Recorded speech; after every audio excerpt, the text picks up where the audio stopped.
Machines के बीच थी, तो हॉर्स ड्रिवन साइक्लोप को रिजेक्ट कर दिया गया। तो फाइनली जब रेस पूरी हुई तो जॉर्ज स्टीफेंसन के रॉकेट ने बाजी मारी। 19वीं सेंचुरी में रेल रोड ईरा की शुरुआत ब्रिटेन से हो चुकी थी, जिसका असर पूरे यूरोप में दिखा। 1840 के दशक में ब्रिटिश पार्लियामेंट में लगभग 272 एक्ट्स पास हुए, जिससे रेलवे का ऐसा दौर शुरू हुआ कि उसे रेलवे मैनिया कहा गया और ढेर सारी रेलवे कंपनीज को मंजूरी मिली।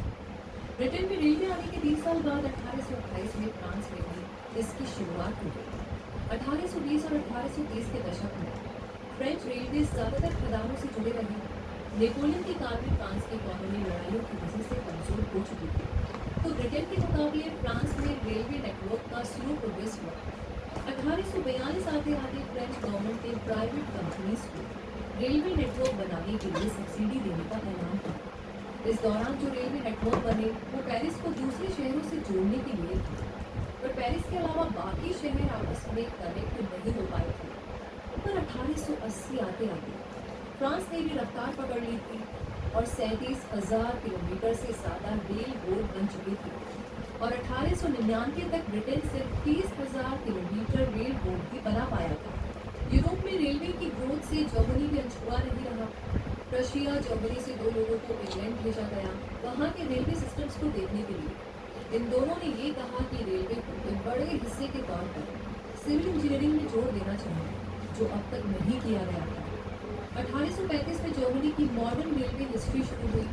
1838 में ब्रॉन्सविक और रशिया में स्टेट ओन रेलवे शुरू किए गए। 1840 के दशक में जर्मनी में रेलवे नेटवर्क का जबरदस्त एक्सपेंशन देखने को मिला और 1849 आते आते जर्मनी में लगभग 5,000 किलोमीटर रेलवे ट्रैक बिछा दिए गए।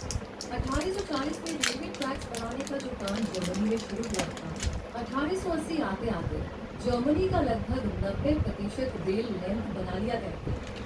तो जर्मनी के बाद रशिया में भी ट्रांसपोर्टेशन के मामले में रेलवे एक ब्रेक थ्रू लेकर आई, पर फ्रांस की तरह यहाँ भी रेल रोड्स बनने का काम काफी स्लो था।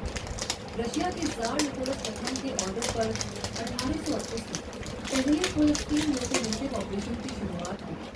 जब रशिया को रियलाइज हुआ कि देश को जोड़ने के लिए रेलवे नेटवर्क कितना जरूरी है, तो लेट 19th और अर्ली 20th सेंचुरी में रशिया में रेलवे नेटवर्क की कंस्ट्रक्शन में इतनी तेजी पकड़ी कि रेलवे लेंथ 30,000 किलोमीटर जा पहुंचा। रेल ट्रांसपोर्ट के डेवलपमेंट में रेलवे सिग्नल की बात करना बहुत जरूरी है। अर्ली सिग्नलिंग सिस्टम्स की बात करें तो पहले सिग्नलिंग सिस्टम्स मैनुअल हुआ करते थे।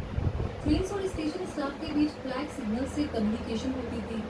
ट्रेन ऑपरेटर्स और स्टेशन स्टाफ आपस में बात करने के लिए विजुअल कम्युनिकेशन और डायरेक्ट इंटरेक्शन पर डिपेंडेंट थी। इसके बाद 19वीं सदी में सेमाफोर सिग्नलिंग शुरू हुई। इस सिस्टम में मैकेनिकल आर्म्स या सेमाफोर्स को उनके पोजीशन पर लगाए जाते थे ताकि ट्रेन ऑपरेटर्स को इंफॉर्मेशन दी जा सके। अलग अलग इंडिकेटर्स अलग अलग जानकारी देते, जैसे सिग्नल क्लियर है, कॉशन और स्टॉप। ट्रेन ऑपरेटर को एक निश्चित दूरी से ये सिग्नल दिख जाते थे। जैसे जैसे रेलवे नेटवर्क एक्सपैंड होता गया, ज़्यादा कॉम्प्लेक्स सिस्टम की जरूरत पड़ी और इस तरीके से आया मैकेनिकल इंटरलॉकिंग। लेवर फ्रेम्स और इंटरलॉकिंग मैकेनिज्म्स को सिग्नल बॉक्स में इंस्टॉल किया जाएगा, जिससे सिग्नल ऑपरेटर्स ट्रेन के रूट को सेट कर देते और ट्रेन की आवाजाही के लिए ट्रैक स्विच को कंट्रोल करते। इससे आपस में ट्रेन की टक्कर को रोका जा सका और ट्रेन ऑपरेशन स्मूथ बना। इसके बाद ये सिग्नलिंग सिस्टम मैकेनिकल से इलेक्ट्रिकल में कन्वर्ट हुआ, जिससे टाइम और मैन पावर दोनों की बचत होने लगी। 20वीं सदी की शुरुआत में कलर लाइट सिग्नलिंग पॉपुलर हुआ और इससे सेमाफोर सिग्नल आर्म्स को रिप्लेस कर दिया गया। इन इलेक्ट्रिकली ऑपरेटेड सिग्नल लाइट्स में ट्रैफिक की भी तरह ग्रीन क्लियर के लिए, येलो कॉशन और रेड स्टॉप यानी रुकने के लिए ये मैसेज दिया जाने लगा। कलर लाइटिंग से विजिबिलिटी भी बढ़ी और मिस इंटरप्रिटेशन के चांसेस भी कम हुए। मिड 20th सेंचुरी में सेंट्रलाइज्ड ट्रैफिक कंट्रोल सिस्टम के आने से